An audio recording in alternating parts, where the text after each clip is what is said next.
মধ্যপ্রাচ্যে ইসরায়েলের সামরিক আগ্রাসন যেন থামছেই না।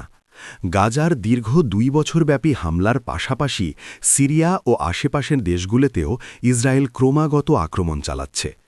বিশেষ করে সিরিয়ায় এই আগ্রাসন নতুন মাত্রা পেয়েছে। বাশার আল আসাদের পতনের পর পরিস্থিতি ছিল ভিন্ন।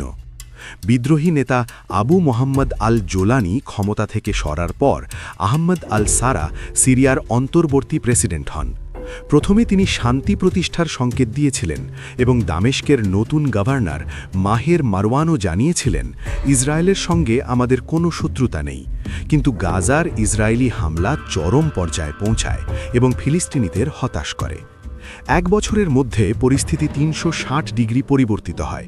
নভেম্বরের শেষের দিকে দক্ষিণ পশ্চিম দামেস্কের বেজ্জিন গ্রামে ইসরায়েলি হেলিকপ্টার ও কামান হামলা চালায়। স্থানীয় সূত্রে জানা যায়, ইসরায়েলি সেনারা ঘরে ঢুকে ৩ গ্রামবাসীকে ধরে নিয়ে যায়। এরপর শুরু হয় বন্দুকযুদ্ধ, যা পুরো গ্রামকে ইসরায়েলি আগ্রাসীদের প্রতিহত করতে বাধ্য করে। অবরুদ্ধ ইসরায়েলি সেনারা যুদ্ধবিমান মোতায়েন করতে বাধ্য হয়। আলোচকরা বলছেন, সারা ক্ষমতায় আসার পর ইসরায়েলের সামনে ছিল ২টি পথ: শাসন পরিবর্তনকে মেনে নেওয়া অথবা সিরিয়াকে নতুন মিত্র হিসেবে স্বীকৃতি দেওয়া।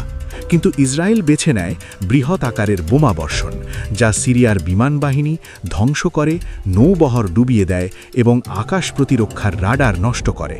এরপরই দক্ষিণ সিরিয়ায় স্থল অভিযান শুরু হয়। সারা প্রথমে সৌদি আরবের কাছে সমর্থন চেয়েছিলেন। মোহাম্মদ বিন সালমান আশ্বাস দেন, সিরিয়াকে হারানো হয়নি আর হবেও না। ট্রাম্পের সঙ্গে পরিচয় ও হোয়াইট হাউস সফরের ফলে বিদেশি বিনিয়োগও শুরু হয়।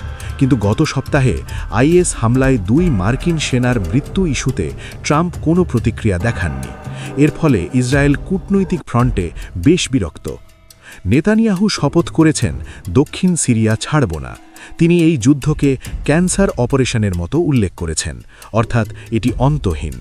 বিশ্লেষকরা বলছেন, সিরিয়ার বর্তমান প্রতিরোধ এবং ইসরায়েলের ক্রমবর্ধমান আগ্রাসী উচ্চাকাঙ্ক্ষা শেষ পর্যন্ত ইসরায়েলের পতনের শর্ত তৈরি করতে পারে।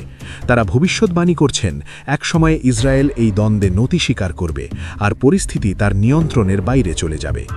এখন প্রশ্ন হল, ইসরায়েলের সামরিক উচ্চাকাঙ্ক্ষা কি শেষ পর্যন্ত সফল হবে, নাকি সিরিয়ার প্রতিরোধ তাদেরকে সীমান্তে আটকাবে? আন্তর্জাতিক বিশ্লেষকরা মনে করছেন, এই দ্বন্দ্বের পরিণতি মধ্যপ্রাচ্যের রাজনৈতিক মানচিত্রে গুরুত্বপূর্ণ পরিবর্তন আনতে পারে।